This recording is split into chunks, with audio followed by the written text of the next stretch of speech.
Okay, அவ்வளோதான். முடிஞ்சு திருவிழா முடிச்சு வீட்டுக்கு கிளம்பியாச்சு. பாருங்க ஃபுல்லாக நட்ட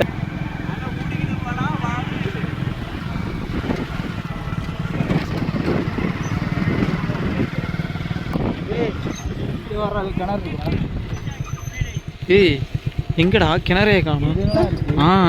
ஓகே ஓகே. நான் இதுவரை பார்த்தது எப்போ கண்டுபிடிச்ச இந்த கிணத்தை. நானும் இப்போ பேசிட்டே வரும்போது திடீர்னு பார்த்தா கிணறு இருக்கு. மச்சான் வாங்க மச்சான், சொல்லுங்க. கிணறை பற்றி கொஞ்சம் சொல்லுங்க மச்சான். ஏன்னா இது வரைக்கும் தெரியவே தெரியாது இந்த கிணறு. இந்த கிணறு பல வருஷத்துக்கு முன்னாடி நோண்டதுமா அப்பெல்லாம் பால் அடைஞ்ச கிணறு. ரொம்ப அது பால் அடைஞ்ச கிணறா? ஆமா, உள்ள போய் பார்த்தீங்கன்னா பயந்துருவீங்க. அவ்வளோதான். பயந்துரும். எல்லாம் இருக்கியா? சும்மா இல்லையா? மாப்பிள்ள போய் பார்த்தியானா அவ்வளோதான். பார்க்குறியா? நம்மளோட ஃபாலோவர்ஸுக்காக ரிஸ்க் எடுத்து அதை எட்டி பார்க்குறோம். பாட்டா போடுறான் மாதிரி இருந்தாலும் பேய் கூட டான்ஸ் போடுறான். இது எப்படின்னா, அந்த குளத்துல ஒரு கல்லை தூக்கி போட்டோம்னா வாங்கிக்கிறோம். பேய் நைட்டு வந்து எவ்வளோ கேட்குற? கல்லை எடுக்கிறத கூட்டிட்டு வருவோம். எவ்வளோ கேட்குற? அது மாதிரி நைட்டு மாதிரி அந்த பேய் கூட்டிட்டு வரும்ல, அப்படி எதுவும் சொல்ல வருவாரோ? ஒருவேளை இதை எட்டி பார்த்துட்டு நீ வீட்டுக்கு போய் படுத்தனா அடுத்து நைட்டு நீ இங்கேதான் வருவ அப்படின்னு எதுவும் சொல்ல வருவாரோ? நைட்டு எதுவும் தூக்கிட்டு வந்துட போகுது பேய். நம்ம இன்னைக்கு போறோம், பாக்குறோம். நம்ம பார்த்தா பயமா இருக்கு. அவர் பாட்டுல பேய் பிசாசா இருக்குன்றாரா?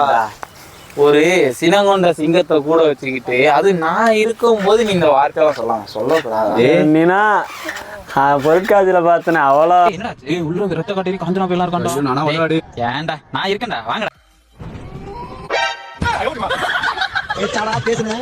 அவ்வளோ சரி அதை விட்டுருங்க. அதை விட்டு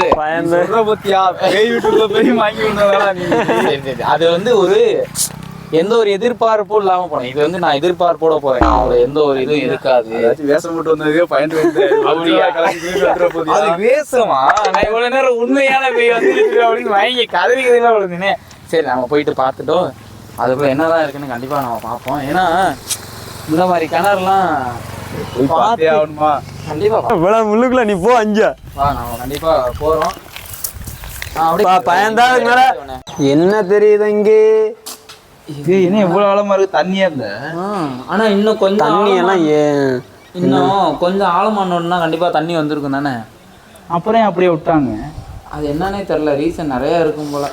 ஏதோ இந்த இடம் சரிபட்டு வராம ஏதோ விட்டுருப்பாங்க. ஆனா முக்காசி இடத்துல அனாதாட்ட கிணறுலாம் அப்படியே விட்டுறாங்க. அது என்ன எல்லாம் பொருள் இதை இப்படி சொன்னா பத்தியா பேய் இருக்காது. முதல்ல இருக்கு பாவம் இருக்கு.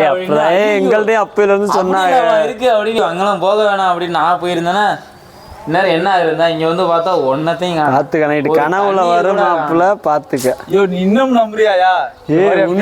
அது இது ஏன்னா ஊர்ல உள்ள குப்பையெல்லாம் இதுக்குள்ளதான் போடுவாங்க போல. குப்பை தொட்டி கஷ்டப்படுறாங்க. இவ்வளவு பெரிய இவ்வளவு ஆழமா இருக்கு. அதான் மல்லி. ஏன்னா இப்போ உள்ள ஜெனரேஷன்லாம் எல்லாம் போரை பார்த்து இதுல இருந்தே இவ்வளோ இப்படி வருது. நம்ம இதுக்கு இந்த கிணற நோண்டி கஷ்டப்பட்டுக்கிட்டு அந்த மாதிரி யோசிச்சுட்டு தான் இதெல்லாம் அப்படியே விட்டுறாங்க. அவ்வளோதான். எல்லா கிணறும் இப்படியே தான் அழிஞ்சு போயிடும். முன்னாடி காலத்தில் ஃபுல்லாகவே கிணற வச்சு தான் தண்ணி எடுக்கிறது. அதை வச்சு யூஸ் பண்ணுவாங்க. நானும் கேள்விப்பட்டிருக்கேன், படிச்சிருக்கேன். வீட்டில் ஏட்டு தண்ணி வேணும் அப்படின்னா அந்த கிணறு தண்ணி அந்த மாதிரி தான் பண்ணுவாங்க. அதை எடுத்து தான் யூஸ் பண்ணுவாங்க. ஆனால் இப்போலாம் அனாதை ஏட்டம் கிடக்குது. இப்போ அந்த நிறைய பேர் பார்த்தோன்னா இந்த கோயிலெலாம் பண்ணுறாங்க பார்த்தியா, ஒரு பழைய கோயிலை சீரமைச்சு வைங்க. நிறைய பேர் இந்த மாதிரி கிணத்தை சீரமைச்சு வைக்கிறாங்கன்னு அவ்வளோ பேருக்கு யூஸ்ஃபுல்லாக இருக்கும். அவ்வளோ பேர் யூஸ்ஃபுல்லாக இருந்து நிறைய விஷயம் யூஸ் பண்ணிக்கலாம். இந்த அவ்வளோ தண்ணி அவருக்கு கிடைக்கும். விவசாயம் பண்ணிக்கிட்டே இருக்கலாம். அவ்வளோ விவசாயம் பண்ணுவாங்க. ஏன் எங்கள் அப்புச்சியோட அப்புச்சி இருக்காரு, அவர் தான் பண்ணாரு. இருக்காரு, எனக்கு இருந்தாரு முன்னாடி. இல்லை இருக்காருங்க. முன்னாடி இருந்தாரு. நான் பிறந்தப்ப இறந்துட்டாரு. இப்போ நீங்கள் விவசாயம் நான் இல்லை. ஏன்னா அவர் இல்லாததுனால நாங்கள் எல்லாம் அந்த காட்டை விட்டுட்டு வந்துட்டோம். நீங்க விவசாயம் பண்ணல? இல்ல, காடு இருக்கு இங்க இருந்து. எங்களுக்கு ரொம்ப தூரம்ன்றதுனால பக்கத்துல சித்திரைப்பட்டி இருக்குல்ல, அந்த ஊர்ல தான் காடு இருக்கு. அது ரொம்ப தூரம் அப்படின்றதுனால அங்க வந்து குளம் பக்கத்துல குளத்து அங்க எந்த ஒரு வசதி இல்லைன்னா கிணறு வச்சுக்கலாம். அங்க வந்து குளம். அது காசு இருந்தா கிணறு வச்சுக்கலாம், காசு இல்ல. நீங்க விவசாயம் பண்றது இல்லையா? விவசாயத்தை விட்டீங்க? விவசாயத்தை விடல. இன்னும் ஒவ்வொரு விஷயமா அந்த எப்பயாவது இந்த நெல் அந்த ஒரு இது வயல் அப்படியே அடுத்த நெல் பாயிரதுனா அதை பண்ணிட்டு எல்லாம் அந்தந்த டைம்ல நான் நினைச்சேன் எப்படியும் எப்படின்னா இந்த ஒவ்வொரு கிணறுலாம் இந்த மும்பிட்டு கொண்டு தான் இருக்கும். அதே ஆழம் இருக்காது. இப்படி இப்படி தனியா விட்டுறதுக்கு இந்த காலத்துல நல்லா தண்ணி கடந்துருக்குது, அதோட விட்டுட்டாங்க. இந்த விவசாயத்தை விட்டுவதைக்கு இந்த கிணறை விட்டுட்டாங்க அப்படின்னா தண்ணி இருக்காது, இந்த ஆழம் இருக்காது அப்படின்னு தான் விட்டுட்டு போவாங்கன்னு நினைச்சேன். ஆனா பார்த்தா அவ்வளோ ஆழமா உள்ள கிணறையே விட்டுட்டு தான் போறாங்க. எப்படி அவங்க எல்லாரும் நிறைய விஷயம் புரிஞ்சுக்கணும். இதை வச்சு நிறைய பேர் யூஸ் பண்ணிக்கலாம். இந்த விவசாயம் முத கொண்டு வீட்டுக்கு வேலை எவ்வளோ விஷயம் வச்சு பயன்படுத்திக்கலாங்க. ஆனால் யாருக்கும் தெரியலப்பா. இந்த மாதிரி கோவில் இந்த இது மாதிரி கிணறு இதெல்லாம் தனியா அங்கேதான் கட்ட மாதிரி இருக்கு. அந்த மோட்டர்ல தண்ணி இறைச்சி ஊற்றும். அந்த முன்னாடி ஒரு இது இருக்கும்ல மாப்பிள்ள, அது மாதிரி இருந்துச்சான்னு தெரியல. இது எப்படின்னா இந்த வயலுக்கு தான் வச்சிருப்பாங்க. அதான் இது ஆழமா இருந்து ஆனா இவ்வளவு ஆழத்துலயும் தண்ணி வராது, அதிசயம். ஆனா போருங்கிறது இதை விட ஆழமா போடுவாங்க. ஆமா, போர் எவ்வளோ ஆழம் அதெல்லாம் யோசிக்காம தோண்டிருந்தா அதுல தண்ணி வந்துருக்கும். கண்டிப்பா இறங்கி அப்படியே சட்டு புட்டுன்னு ஃபேன் சட்டெல்லாம் கழட்டி போட்டு இறங்கினோன்னா அது நல்லா தான் இருக்கும். எனக்கு பசிக்குது. ஐயா சரி வாங்க போவோம். உள்ளூர்காரு தானே நீ?